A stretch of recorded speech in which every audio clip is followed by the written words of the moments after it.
அருட்பெருஞ்சோதி அருட்பெருஞ்சோதி தனிப்பெரும் கருணை அருட்பெருஞ்சோதி. எல்லா உயிர்களும் இன்புற்று வாழ்க, வள்ளல் மலரடி வாழ்க வாழ்க, கொல்லா விரதம் புகழையெல்லாம் ஓங்குக, நல்லோர் நினைத்த நலம் பெறுக, நன்று நினைத்த எல்லோரும் வாழ்க இசைந்து. உலக மக்களே, அறிவார்ந்த அன்பர்களே, ஆண்மநேய ஒருமைப்பாடுடைய அன்பர்களே, வல்லப்பமான கல்லிய திருவற்பாவில் 3ஆம் திருமுறையில் பதிகம் 7 இன்ப புகழ்ச்சி என்ற பதிகத்தில் இருக்கின்ற பாடலுடைய விளக்கங்களை பார்த்து கொண்டிருக்கிறோம். இன்ப புகழ்ச்சி மொத்தம் 10 பாடல்களை கொண்டது. இதுவரையிலும் 6 பாடலுடைய விளக்கங்களை பார்த்திருக்கிறோம். இன்று 7வது பாடலுடைய விளக்கத்தை பார்க்க போகிறோம். இன்ப புகழ்ச்சி என்பது இறைவனுடைய நிலையையும், இறைவனை பற்றி சொல்லுவதில் எப்படி இன்பமாக இருக்கிறது என்ற நிலையையும் ஒவ்வொரு பாடலிலும் ஒவ்வொரு விதமாக நமக்கு வல்லற்பமானவர்கள் அருளி இருக்கிறார்கள். அதை பார்த்து கொண்டிருக்கிறோம். தாய் என்பவள் மகள் ஒருவனை காதலிக்கிறாள். அந்த காதலனுடைய நிலையை பற்றி மகளிடம் சொல்லுகிறாள். அவனுக்கு எதுவுமே இல்லை, உண்ண உணவு இல்லை, இருக்க இடம் இல்லை, உடுக்க உடை இல்லை, சொந்த பந்தம் எதுவும் இல்லை, அவனுக்கு தாய் தகப்பன் இல்லை, சொந்த சுற்றங்கள் இல்லை. அப்படிப்பட்டவரை நீ விரும்பி என்ன செய்ய போகிறாய்? அப்படிப்பட்டவனை விரும்பி நீ காதலித்து திருமணம் செய்து நீ என்ன சுகத்தை பெறப்போகிறாய் என்று சொல்லுவது போல உலக மக்களுக்கு இந்த பாடலை நமக்கு அருளியிருக்கிறார்கள் வல்லற்பமானவர்கள். சமயங்களும் மதங்களும் மாற்றங்களும் சூழ்ந்திருந்த காலகட்டங்களில் தியாகராஜ பெருமானை எப்படியெல்லாம் சொல்லுகிறார் என்பதையும், அதன் பிறகு சுத்த சன்மார்க்கத்தை பெற்ற பிறகு இந்த சைவ சமய தலைவர்களை எல்லாம் சொல்லாமல் ஆதியும் அந்தமாக தோன்றிய அருட்பெருஞ்சோதி ஆண்டவரை பற்றி எப்படி கூறுகிறார் என்பதையும் நாம் ஒவ்வொரு பாடலின் மூலமாக பார்த்து கொண்டிருக்கிறோம்.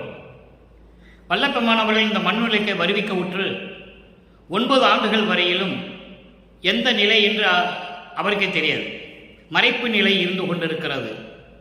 அப்போ அருட்பெருஞ்சோதி ஆண்டவர் 9வது ஆண்டில் அவரை ஆட்கொண்டு அவருடைய மறைப்பு நிலை நீங்கிய பிறகு தான் யார் என்ற நிலை அவர் உணர முடிகிறதே தவிர இறைவனிடமிருந்து எந்த அருளையும் பெறவில்லை, இறைவனும் கொடுக்கவில்லை. ஆட்கொண்டு விட்டு சென்று விட்டார். அப்போ இவர் வருவிக்க உற்றது மட்டும் அவருக்கு தெரிகிறது. எதற்காக வருவிக்க உற்றோம் என்ற நிலை அவருக்கு அப்போ தெரியாது.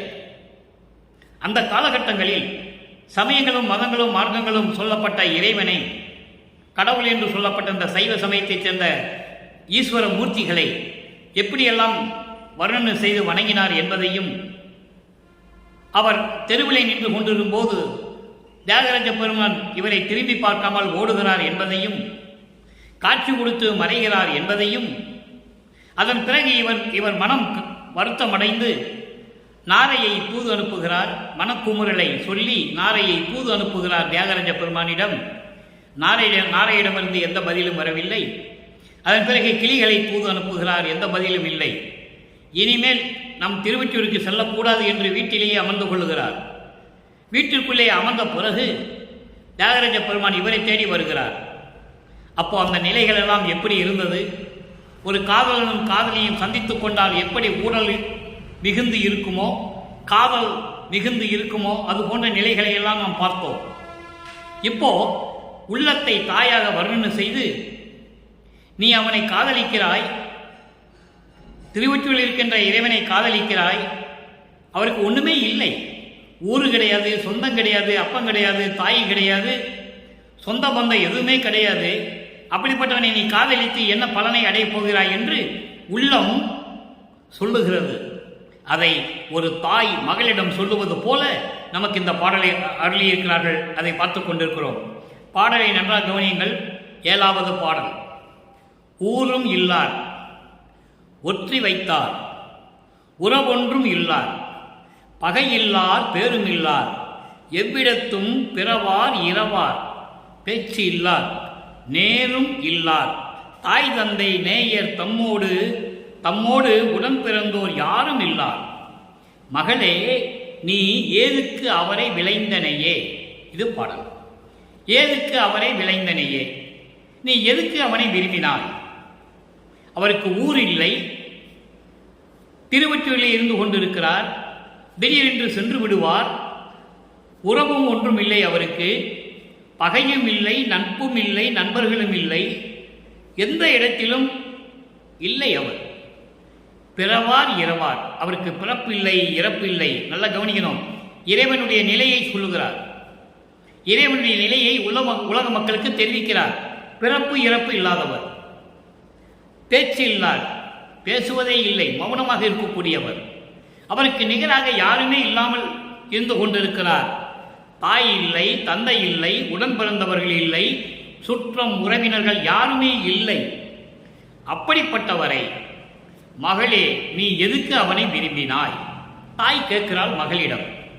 உலகியலிலே மகள் ஒருவனை காதலிக்கும் போது அந்த காதலுடைய நிலையை தாய் யாருக்கும் தெரியாமல் போய் அறிந்து கொண்டு வருவாள். அப்போ மகளிடம் சொல்லுவாள், அவனுக்கு ஒன்றுமே இல்லை, அவனை காதலித்து நீ என்ன செய்ய போகிறாய், வாழ்க்கையை வீணாக்காதே என்று சொல்லி தாய் மகளிடம் சொல்லுவது போல இந்த பாடலை நமக்கு அருளியிருக்கிறார்கள்.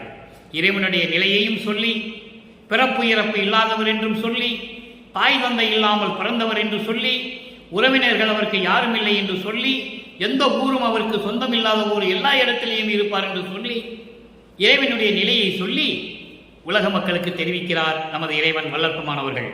அப்படிப்பட்டவனாக இருந்தாலும் சரி, நான் அவன் மீது காதல் கொண்டுள்ளேன், நான் அவரை விடமாட்டேன் என்று சொல்லுவது போல இந்த பாடலை நமக்கு அருளியிருக்கிறார்கள்.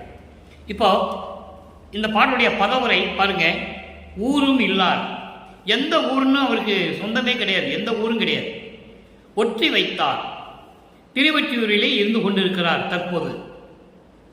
உறவு ஒன்று இல்லார், எந்த உறவும் அவருக்கு இல்லை. பகை இல்லார், பகைவர்கள் இல்லை, நண்பர்கள் இல்லை. எவ்விடத்தும் பிறவார் இரவார், அவருக்கு பிறப்பும் இல்லை இறப்பும் இல்லை. பேச்சில்லார், மௌனம் சாதித்துக் கொண்டிருப்பவர், பேசவும் மாட்டார். அவருக்கு நிகர் யாருமே இல்லாமல் நிலையில் இருந்து கொண்டிருக்கிறார். தந்தை இல்லை, தாய் இல்லை, நண்பர்கள் இல்லை, அன்பர்கள் இல்லை, தன்னோடு உடன் பிறந்தவர்கள் யாருமே இல்லை. மகளே, அப்படிப்பட்டவரை நீ எதுக்கு விரும்பினாய்? எப்படி நீ அவனோடு சேர்ந்து வாழ முடியும் என்று உலகியல் சொல்லுவது போல, உள்ளம் சொல்லுவது போல இதை அருளியிருக்கிறார்கள். எப்படி அவரிடமிருந்து நீ அருளை பெற முடியும் என்று உள்ளம் கேட்கிறது. இதுதான் கான்செப்ட். வல்லற்பமானிடம் உள்ளம் கேட்கிறது. அவனுக்கு ஒண்ணுமே இல்லை, அவரை காதலித்து நீ என்ன செய்ய போகிறாய் என்று உள்ளம் கேட்பது போல உலக மக்களுக்கு தெரிவிக்கிறார். இப்ப இந்த பாடலுடைய விளக்கம் பாருங்க, கோர்வையாக சொல்லுகிறேன். எந்த ஊரும் இல்லாதவர், திருவொற்றியூரிலே இருப்பவர், உறவு என்று யாரும் அவருக்கு இல்லை. பகையர் இல்லை, நண்பர்கள் இல்லை. அதோடு மட்டுமல்ல, அவர் எந்த இடத்திலும் பிறப்பு இறப்பு இல்லாதவர். இறைவனை சொல்லுகிறார், பிறப்பு இறப்பு இல்லாதவர், மௌனமாக இருப்பவர், பேச மாட்டார். அவருக்கு நிகர் யாரும் இல்லாமல் இருக்கின்ற நிலையில் இருந்து கொண்டிருக்கின்றனர்.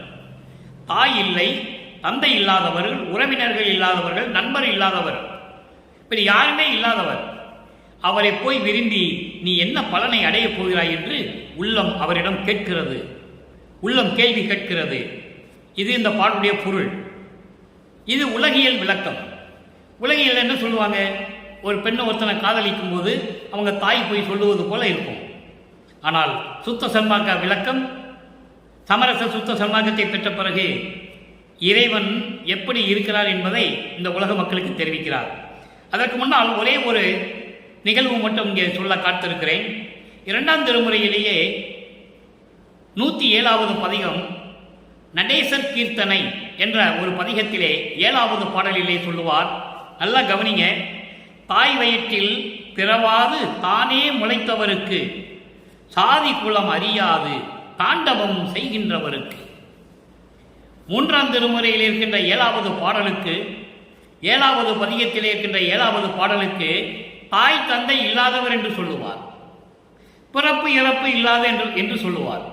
அதை 2ஆம் திருமுறையிலேயே 107வது பதிகம் நடேசர் கீர்த்தனை என்ற பதிகத்திலே 7வது பாடலிலே சொல்லுவார், தாய் வயிற்றில் பிறவாது தானே முளைத்தவருக்கு. தானே முளைத்தவர் என்பது சுயமாக தோன்றியவன். சுயமாக தோன்றியவனுக்கு தாய் தந்தை இருக்காது. அதை தான் சொல்லுகிறார்.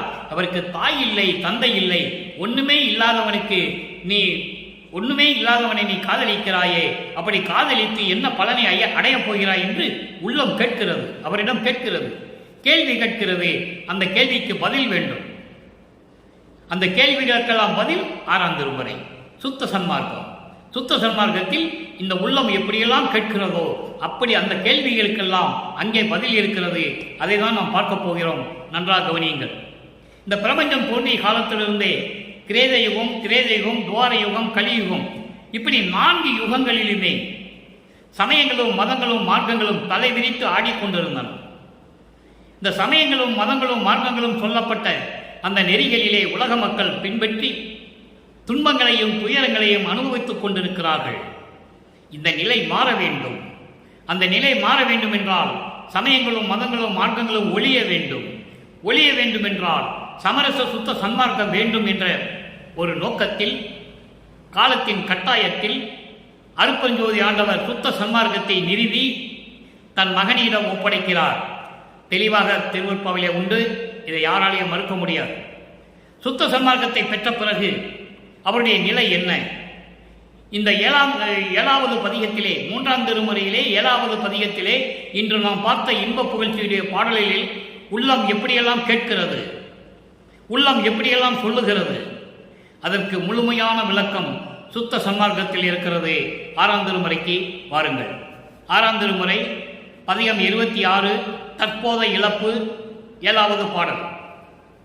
அங்கே பார்த்த 7வது பாடலுடைய விளக்கம் இங்கே சுத்த சன்மார்க்கத்தில் முடிவடைகிறது. பரிபூரணமான விளக்கம். மஞ்சனைய குழலம்மை எங்கள் சிவகாமி வள்ளி மகிழ் திருமேனி வண்ணம் அது சிறிதே நஞ்சனைய கொடியேன் கண்டிடப் புரிந்த அருளை நாடறியா வகை இன்னும் நீட நினைத்திருந்தேன். நல்லா கவனிக்கணும், விளக்க சொல்றேன். நீட நினைத்திருந்தேன் அஞ்சனைய பிறர் எல்லாம் அறிந்து பல பேசி அலர் தூற்ற அழிய என்னை வெளியில் இழுத்துட்டு வஞ்சனை செய்திட வந்த விதியை நினைந்தனையோ நினைந்து ஐயோ மனம் ஆலை பாய்கின்றது கான் மன்றில் நடத்தரசே. பாடல் விளக்கம் பாருங்க, அற்புதமாக இருக்கும். சமயங்களிலும் மதங்களிலும் மார்க்கங்களிலும் இருக்கும்போது எப்படி இறைவனை வர்ணனை செய்தார், அந்த காலகட்டத்தில் எனக்கு எப்படி அருளை கொடுத்த பிறகு என்னுடைய நிலை என்ன, என்னுடைய மனநிலை என்ன என்று உள்ளத்திடம் சொல்லுகிறார். மனநிலை அலை பாய்கின்றது. அங்கே உள்ளம் சொல்லுகிறது அல்லவா, அவனுக்கு ஊர் இல்லை, உறவு இல்லை, தாய் தந்தை இல்லை, உற்றார் உறவினர் இல்லை, நண்பர்கள் இல்லை, யாருமே இல்லாதவனை நீ விரும்பி என்ன செய்ய போகிறாய் என்று உள்ளம் கேட்கிறது. அதுக்கு பதில் பாருங்க, 6ஆம் திருமுறையிலே பரிபூர்ணமான விளக்கம். மஞ்சனைய குழலம்மை எங்கள் சிவகாமி வள்ளி மகிழ் திருமேனி வண்ணமது. மஞ்சனைய என்பது அழகான கரும் கூந்தலை உடைய எனது அம்மை சிவகாமி வள்ளி மகிழும்படி அவரை மணந்து கொண்ட எனது இறைவனே, உன்னுடைய திருமேனி வண்ணமது, உனது திருவுருவத்தை காட்டி சிறிதே. அப்போதான் அவர் சமயங்களிலிருந்து மதங்களிலிருந்து மார்க்கங்களிலிருந்து உள்ள வராரு. எங்க சுத்த சன்மார்க்கத்துக்குள்ள வராரு. நல்லா புரிஞ்சுங்க நண்பர்களே, இது கதை அல்ல, கற்பனை அல்ல. இறைவனாகவே வறுமைக்கு உற்ற நமது இறைவன் வல்லற்பமானவர்கள் சமயங்களிலும் மதங்களிலும் மார்க்கங்களில் இருக்கும்போது எப்படி மறைப்பு நிலை இருந்தது, அதன் பிறகு அருட்பெருஞ்சாண்டவர் சுத்த சன்மார்க்கத்தை கொடுத்த பிறகு உள்ள வராரு. உள்ள வரும்போது சொல்றாரு பாருங்க, மஞ்சனைய குழலம்மை எங்கள் சிவகாமி வள்ளி மகிழ். அருட்பெருஞ்சோதி ஆண்டவருடைய துணைவியார் சிவகாமி வள்ளி. நிறைய இடத்துல சொல்வார் 6ஆம் திருமுறையில. அப்போ அவருடைய கரும் கூந்தலை உடைய அழகான கூந்தலை உடைய என் அம்மை சிவகாமி வள்ளி மகிழும்படி இருக்கின்ற உன்னுடைய திருவுருவத்தை சிறிது சிறிது கொஞ்சம் தான், ஏன்னா அப்பதான் என்றாகிறார், உள்ள சுத்த சன்மார்க்கத்துக்குள்ள என்றாகிறார். சிறிதே நஞ்சனைய கொடியே, விஷம் போன்ற இந்த கொடியனுடைய எனக்கு காட்டி, விஷம் கொண்ட இந்த கொடியனுக்கு காட்டி சிறிதளவு தான் காட்டியிருக்காரு. சிறிதளவு காட்டிட புரிந்த அருளை, கொஞ்சம் அருளை கொடுத்த பிறகு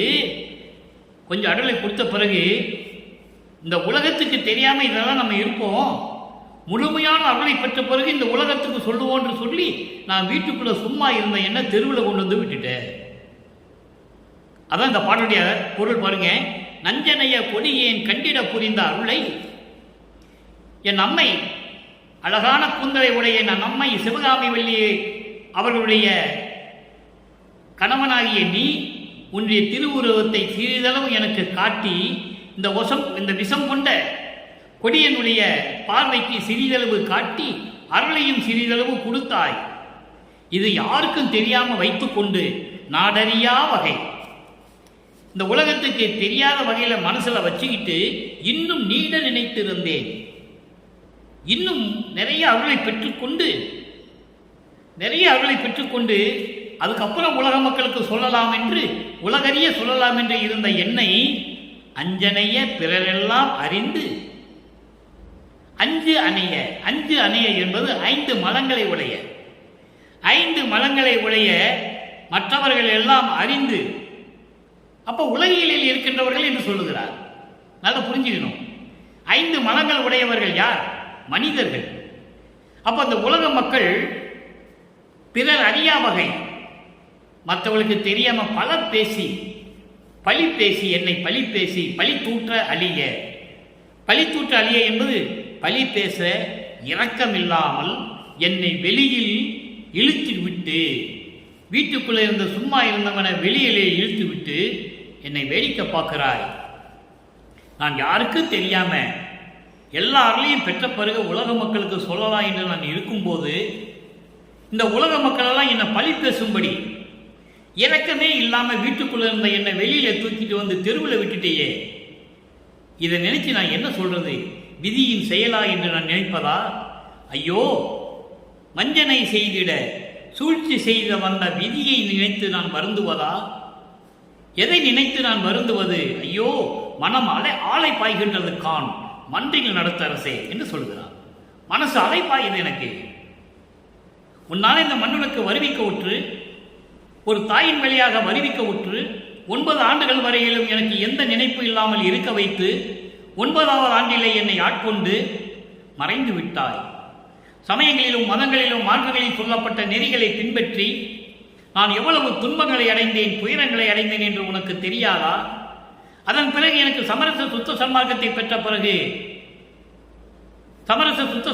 பெற்ற பிறகு உன்னுடைய திருவுருவத்தை கண்டு, அந்த திருவுருவம் எப்படி, யாருடைய திருவுருவம்?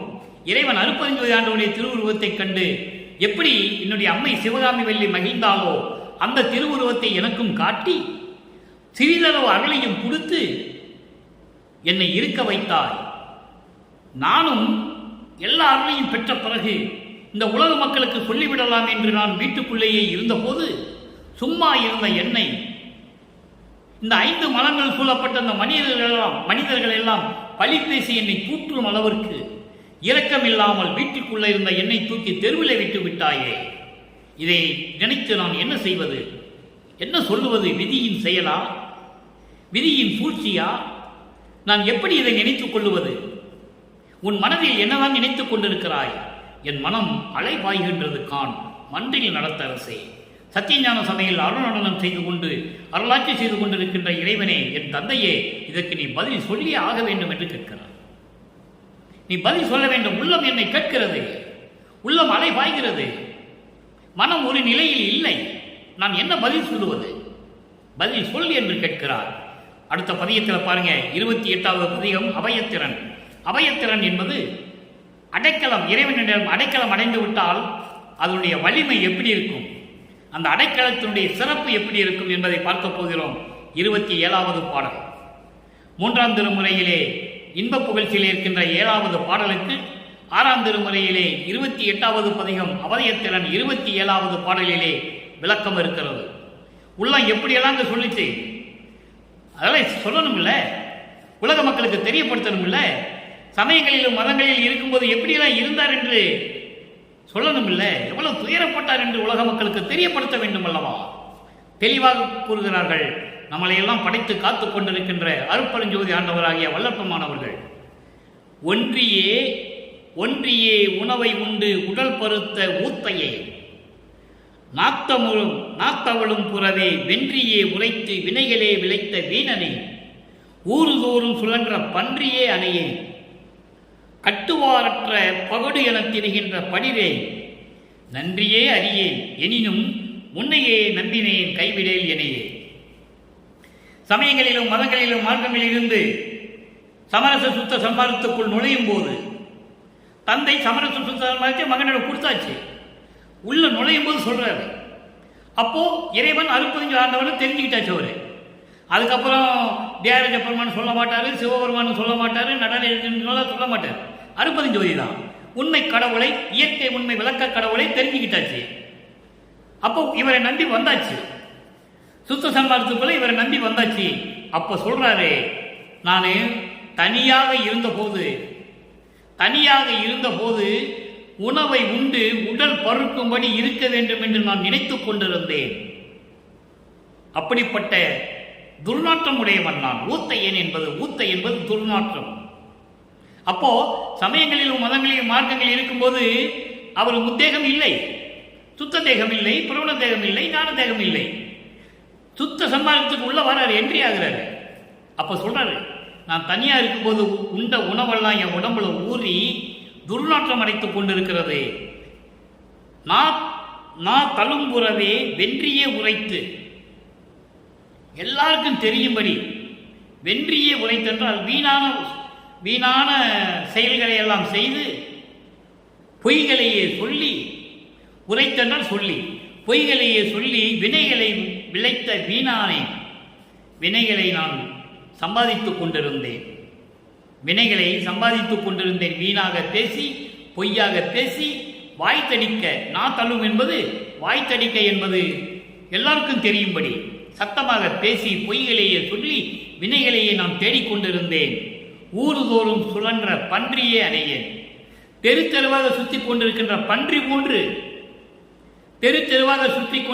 பன்றி போன்று நானும் தெருத்தெருவாக சுற்றி கொண்டிருந்தேன். அப்போ சமயங்களிலும் மதங்களிலும் மார்க்கங்களில் இருந்தபோது நானும் தெருத்தெருவாக சுற்றி கொண்டிருந்தேன் பன்றி போல. அதோடு மட்டுமல்ல, கட்டுவாரற்ற பகடு என திரிகின்ற படிவே. கட்டுவாரற்ற பகடு என்பது மாட்டுக்கொட்டையிலே கட்டமைத்து விட்டு தெருவிலே ஓடுகின்ற காளை மாடு போல. மாட்டுக்கொட்டையில காளை மாடு கட்டளை என்ன பண்ணும்? தெருவழியா ஓடும். அது ஒரு கட்டுத்தரையில் கட்டுக்கடங்காத காளை போல ஊர் முழுவதும் தெரிந்து கொண்டிருந்த வஞ்சகன் நான். அந்த நிலையில் நான் இருந்தேன். அப்பொழுது நல்ல புரிஞ்சுக்கும் நண்பர்களே, வல்லப்பமானவர்கள் இறைவனாகவே வருவிக்கு ஊற்றவர். மறைப்பு நிலை இருந்த காலத்தில் இறைவன் திருவிளையாடல் செய்கிறார். அருட்பெருஞ்சோதி ஆண்டவர் தன் மகனை வைத்துக் கொண்டு திருவிளையாடல் செய்து கொண்டிருக்கிறார். அப்போ சமயங்களையும் மதங்களையும் மார்க்கங்களையும் விட்டுவிட்டு பிறந்த பிறகு அவருடைய நிலையை இங்கே சொல்லுகிறார். இறைவனிடம் சொல்லுகிறார், தன் தந்தையிடம் சொல்லுகிறார், அருட்பெருஞ்சோதியிடம். இப்படியெல்லாம் நான் இருந்தேன். கட்டுத்தரையில் இல்லாத மாட்டுக்கொட்டையில் கட்டை அவிழ்த்துக் கொண்டு தெருவிலை சுற்றித் திரிகின்ற காளை மாடு போல தெரிந்து கொண்டிருந்தேன். தெருவாக சுற்றித் திரிந்து கொன்ற பன்றி போல நானும் தெரிந்து கொண்டிருந்தேன். தனியாக உட்கார்ந்து கொண்டு உடம்பை வளர்த்துக் கொண்டிருந்த இந்த ஊத்த உடம்பை வைத்துக் கொண்டிருந்தேன். வீணான பொய்களை சொல்லி வினைகளையே சம்பாதித்துக் கொண்டிருந்தேன். எனினும் என்றாலும் உன்னையே நம்பினேன், கைவிடேல் என்னையே. உன்னை நம்பி வந்துட்டேன், என்னை கைவிடக்கூடாது என்று சொல்லுகிறார். எவ்வளவு அற்புதமான பாடல்! இந்த பாடலை ஏன் அவர் சொன்னார்? இந்த பாடலிலே இந்த கருத்துக்களை எல்லாம் ஏன் சொன்னார் என்றால், உலக மக்களுக்கு தெரியப்படுத்த வேண்டும். இறைவனுடைய நிலையையும் தெரியப்படுத்த வேண்டும். உண்மையான கடவுள் அருட்பெருஞ்சோதி ஆண்டவர் தான் என்ற நிலையை சொல்ல வேண்டும். தானும் சமயங்களிலும் மதங்களிலும் இருந்து கொண்டு எப்படியெல்லாம் துன்பப்பட்டு சுத்த சன்மார்க்கத்துக்கு வந்த பிறகு எப்படி இறைவன் அருளை பெற்றேன் என்று சொல்ல வேண்டும். இறுதியாக எப்படி நான் கடவுளானேன் என்று சொல்ல வேண்டும். அந்த நிலையை தான் நம்ம பார்த்து கொண்டிருக்கிறோம். அடுத்து பாருங்க, பழைய 37 அருள் விளக்க மாலை. அருள் விளக்க மாலையிலே 7வது பாடல். அதாவது 3ஆம் திருமுறையிலே 7வது பதியத்தில் இருக்கின்ற 7வது பாடலுக்கு அருள் விளக்க மாலையில் விளக்கம். எப்படி அருளை பெற்றுக் கொண்டார்? சமயங்களிலும் மதங்களிலும் மார்க்கங்களிலும் இருக்கும்போது ஒன்றும் கிடையாது. துன்பங்களையும் துயரங்களையும் தான் அனுபவித்துக் கொண்டிருந்தார். அதன் பிறகு அருள் விளக்க மாலையில் சொல்றாரு, நல்ல கவனிக்கணும். கரைந்து விடாது என்னுடைய ஞாபகத்தே இருந்து கனத்த சுவை தருகின்ற கற்கண்டே. இறைவனை சொல்லுகிறார், கரைந்து விடாது என்னுடைய ஞாபகத்தே இருந்து கனத்த சுவையை தருகின்ற கற்கண்டே, கனிவாய் விரைந்து வந்து என் துன்பமெல்லாம் தவித்த அருள் அமுதே. நல்ல கவனிக்கணும். மெய் அருளே மெய்யாகி விளங்குகின்ற விளக்கே, திரைந்த உடல் விரைந்து உடனே பொன்புடம்பே ஆகி திகழ்ந்து அழியாது ஓங்க அருள் சித்தே. அருள் சித்தே மெய் சத்தே, வரைந்து என்னை மனம் புரிந்து பொது நடம் செய்ய அரசே, மகிழ்வோடு நான் புனைந்திடும் சொல் மாலை அணிந்து அருளே. இது பாடல், அருள் விளக்க மாலையில் பாடல், 7வது பாடல். இங்க பாருங்க, உலகியல் விளக்கம். இந்த பாடல்களை சொல்றது உலகியல் விளக்கம் முதல்ல சொல்லிட்டு அதுக்கப்புறம் சுத்த சன்மார்க்க விளக்கம். இந்த உலகியல் விளக்கம் பாருங்க, கரைந்து விடாது என்னுடைய ஞாபகத்தை இருந்து கனத்த சுவை தருகின்ற கற்கண்டே. இப்போ ஒரு கட்டி கற்கண்டை வாயில வச்சிடணும், அது கரைய ரொம்ப நேரமாகும், ஆனால் இனிப்பு இருந்துகிட்டே இருக்கும் நாக்கில். அப்படி இருக்கின்ற இறைவனே என்று சொல்லுகிறார். கரைந்து விடாது என்னுடைய ஞாபகத்தே இருந்து கனத்த சுவை தருகின்ற கற்கண்டே, இறைவனை சொல்லுகிறார். இது உலகியல் விளக்கம். சுத்த சன்மார்க்க விளக்கம்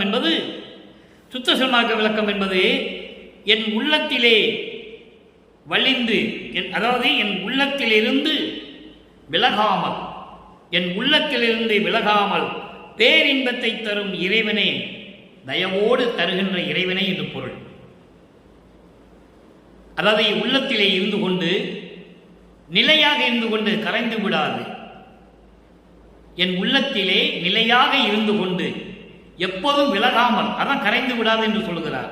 விலகாமல் என் உள்ளத்திலே இருந்து கொண்டு கனத்த சுவை தருகின்ற கற்கண்டே. கனத்த சுவை என்பது என்ன? எல்லா அருளையும் கொடுத்து கொண்டு சமரச சுத்த சன்மார்க்கத்தை எனக்கு கொடுத்த இறைவனே என்று சொல்லுகிறார். என் உள்ளத்திலே இருந்து விலகாமல் இருந்து கொண்டு, நிரந்தரமாக இருந்து கொண்டு, நிலை பேருடைய அந்த அருளை எனக்கு கொடுக்கின்ற சமரச சுத்த சன்மார்க்கத்தை விளக்கத்தையும் கொடுத்த அருட்பெருஞ்சோதி ஆண்டவரே, கனிவாய் என்பது தயவோடு, கனிவாய் விரைந்து வந்து என் துன்பமெல்லாம் தவிர்த்த அருள் அமுதே, என் துன்பங்களை எல்லாம் தவிர்த்த அருள் அமுதே, உடனே வந்து, அப்பதான் உள்ள என்றாகிறாரு, சுத்த சன்மார்க்கத்துக்குள்ள என்றாகிறாரு. அப்போ உடனே அவர் வருகிறார், உள்ளத்திலே கலந்து நிலையாக இருந்து சமரச சுத்த சன்மார்க்கத்தை கொடுத்து அருளமதை கொடுத்த இறைவனே, கற்கண்டு போன்ற இறைவனே என்று சொல்லுகிறார். அதன் பிறகு தயவோடு விரைந்து வந்து, உடனே வந்து, இனிமேல் என் மகன் துன்பப்படக்கூடாது என்ற காரணத்திற்காக உடனே விரைந்து வந்து என் துன்பங்களை எல்லாம் தவிர்த்த அருள் அமுதே. சமயங்களிலும் மதங்களிலும் மார்க்கங்களில் இருக்கும்போது எப்படியெல்லாம் துன்பப்பட்டேன், துயரப்பட்டேன், அவற்றையெல்லாம் நீக்கி எனக்கு அருள் அமுதம் கொடுத்த அருள் அமுதே, மெய் அருளே, உண்மையான அருள் வல்லமை கொண்ட இறைவனே, மெய்யாகி விளங்குகின்ற விளக்கே, இயற்கை உண்மை விளக்கமாக விளங்கிக் கொண்டிருக்கின்ற அருட்பெருஞ்சோதி ஆண்டவரே. அதாவது பொருள், மெய்யாகி விளங்குகின்ற விளக்கே, இயற்கை உண்மையின் விளக்கமாக விளங்கிக் கொண்டிருக்கின்ற அருட்பெருஞ்சோதியே, அருட்பெருஞ்சோதி ஆண்டவரே, திரைந்த உடல் விரைந்து உடனே பொன் உடம்பே ஆகி திகழ்ந்து அழியாது ஓங்க. எப்படி சொல்ற பாருங்க. அதாவது திரைந்த உடல் என்பது உன்னாலே இந்த மண்ணுடைக்கு வருவிக்க விட்டுப்பட்ட இந்த மனித உடம்பு, அதானே உண்மை. உன்னாலே இந்த மண்ணுடைக்கு வருவிக்க விட்ட இந்த உடம்பை, அழியக்கூடிய இந்த உடம்பை உடனே பொன் உடம்பாக்கி, பொன் உடம்பு என்பது சுத்த தேகமாக்கி திகழ்ந்து அழியாமல் இருக்க வேண்டும் என்பதற்காக மரணமில்லா பெருவாழ்வை எனக்கு தந்த அருள் சித்தே, அருளினுடைய இயற்கை உண்மையே, இயற்கையின் உண்மை விளக்கமே என்று சொல்லுகிறார். மெய் சத்தை என்று சொல்லுகிறார். சத்து என்பது இயற்கையின் உண்மை, சித்து என்பது இயற்கை உண்மையின் விளக்கம். இயற்கை உண்மையின் விளக்கம் வரும்போதுதான் அருள் வரும். அதான் அருள் சித்தே என்று சொல்லுகிறார். நல்லா கவனிக்கணும். அருட்பெருஞ்சோதி ஆண்டவர் கொடுத்த விளக்கம் அற்புதமான விளக்கம், யாராலையும் சொல்ல முடியாது. இறைவனுடைய தயவும் கருணையும் இருந்தால்தான் இதெல்லாம் பேச முடியும். நூல் விளக்கம் வேறு, அது டிக்ஷனரியை, தமிழ் டிக்ஷனரியை பார்த்து சொல்லிடலாம், பெரிய விஷயமே இல்லை. அருள் சித்தை என்பது இயற்கை உண்மை விளக்கத்தினுடைய அருள் எப்படிப்பட்டது என்பதை கொள்வதுதான் அருள் சித்தே, மெய் சத்தை என்று சொல்லுகிறார். உண்மையான இயற்கை உண்மையே சொல்லிவிட்டு இறுதியாக சொல்லுகிறார், விரைந்து என்னை மனம் புரிந்து பொது நடம் செய் அரசே.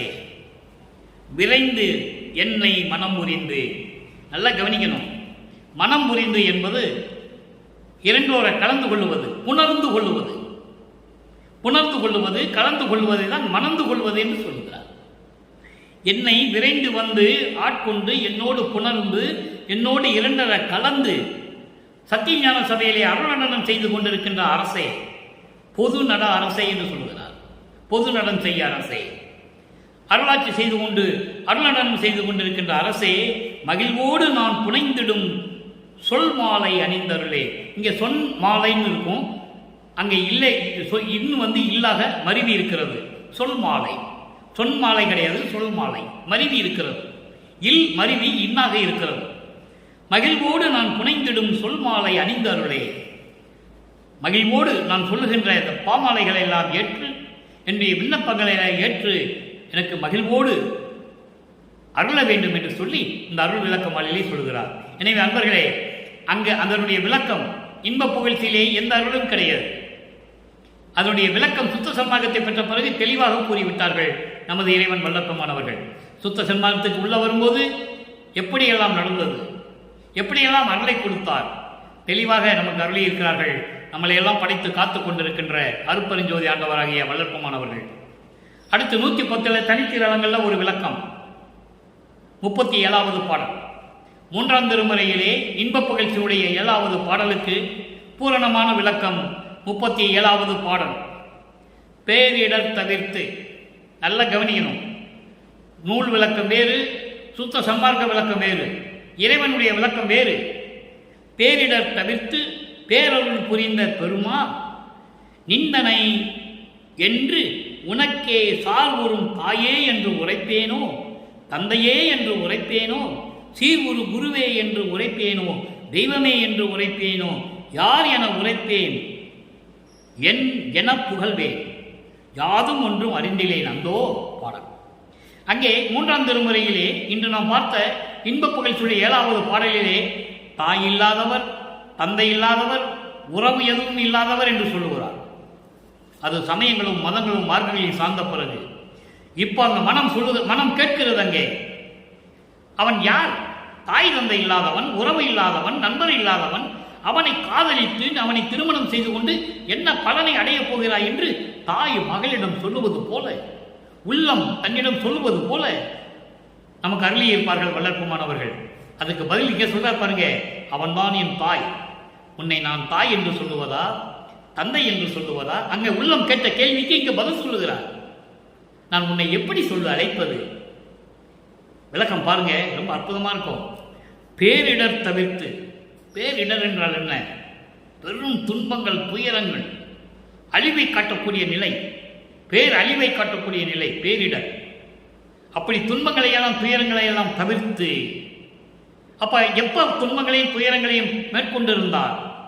சமயங்களிலும் மதங்களிலும் மார்க்கங்களிலுடைய நெறிகளிலும் பற்றுக்கொண்டு சமரச சுத்த சன்மார்க்கம் பெறும் வரை நான் பட்ட துன்பங்களும் துயரங்களும் கணக்கில் அடங்காது.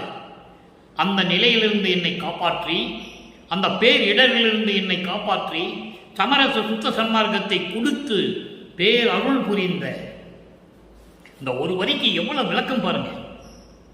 பேரிடர் தவிர்த்து பேரருள் புரிந்த, அப்படிப்பட்ட நிலைகளை எல்லாம் எனக்கு தவிர்த்து, நான் பட்ட துன்பங்களையும் துயரங்களை எல்லாம் தவிர்த்து எனக்கு சமரச சுத்த சன்மார்க்கத்தை கொடுத்து பேரருள் புரிந்த பெருமானே, பெருமானே, என் தந்தையே, அருட்பெருஞ்சோதியே, நிந்தனை என்று உனக்கே சார்வுறும் தாயே என்று உரைப்பேனோ?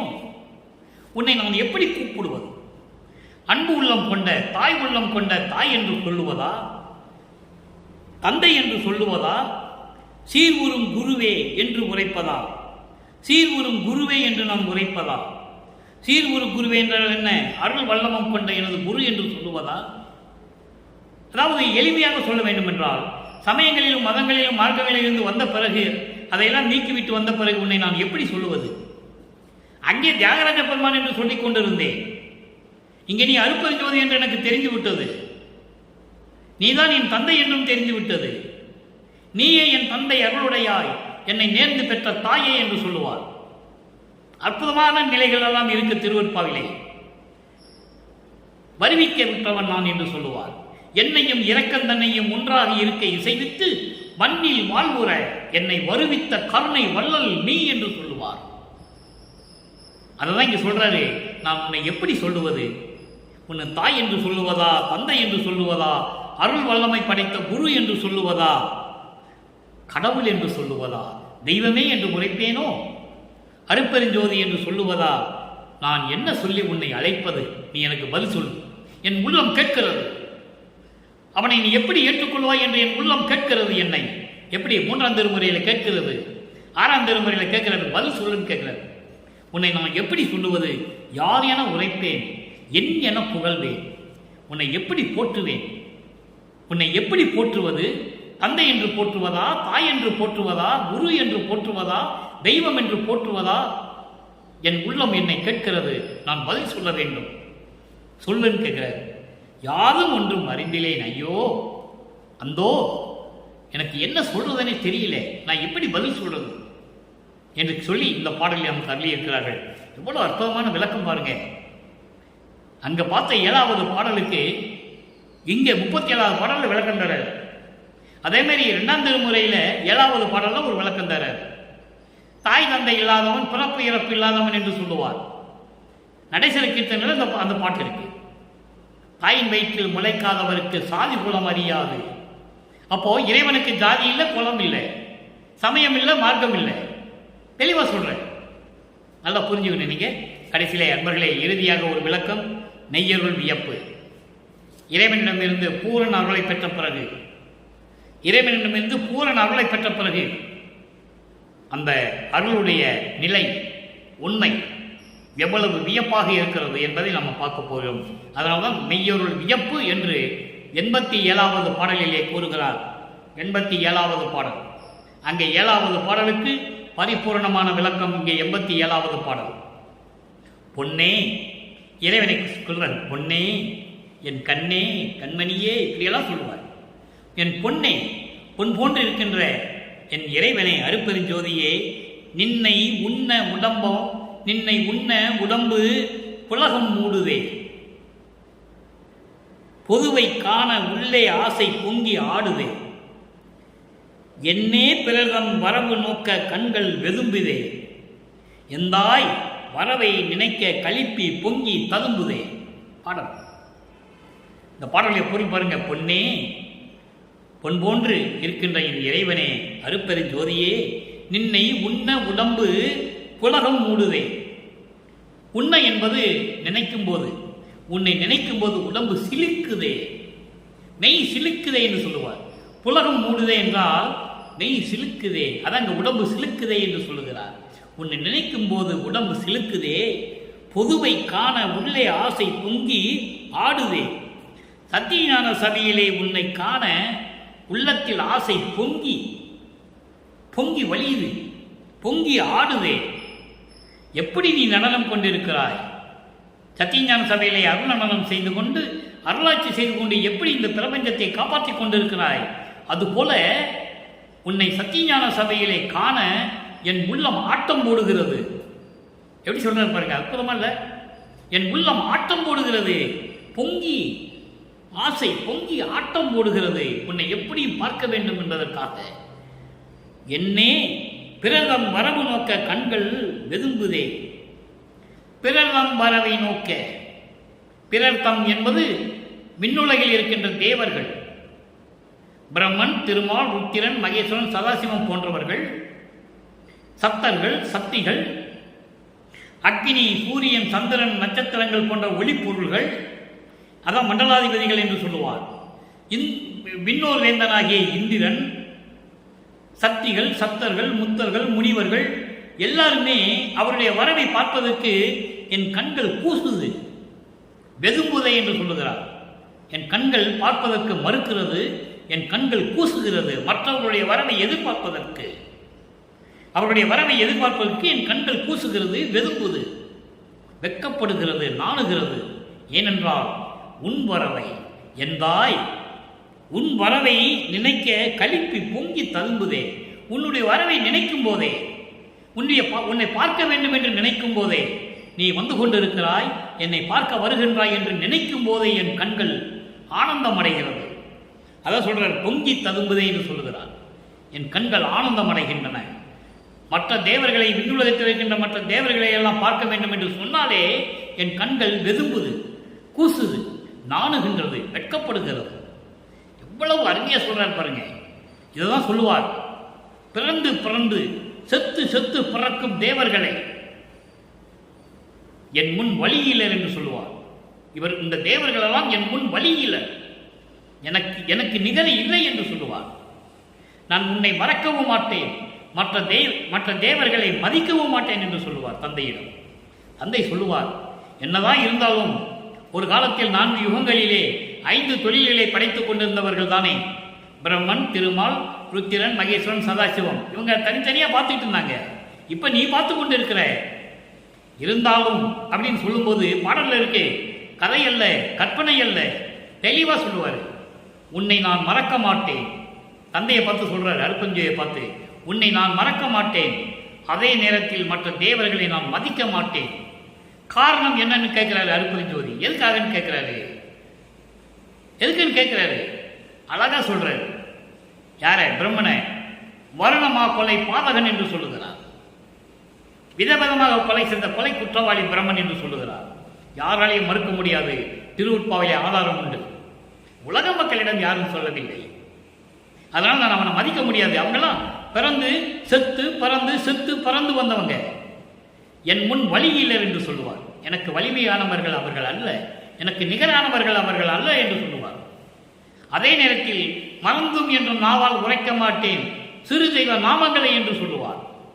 உன்னை தவிர மற்ற சிறு தெய்வங்களை நான் வழிபடவே மாட்டேன், அவன் பேர் கூட நான் சொல்ல மாட்டேன்னு சொல்லுவார் சுத்த சன்மார்க்கத்தை பெற்ற பிறகு. எனவே அன்பர்களே, சுத்த சன்மார்க்கம் என்பது தனி ஒரு மார்க்கம், இறைவனை அடையக்கூடிய மார்க்கம், பிறப்பு இறப்பு இல்லாத ஒரு மார்க்கம்.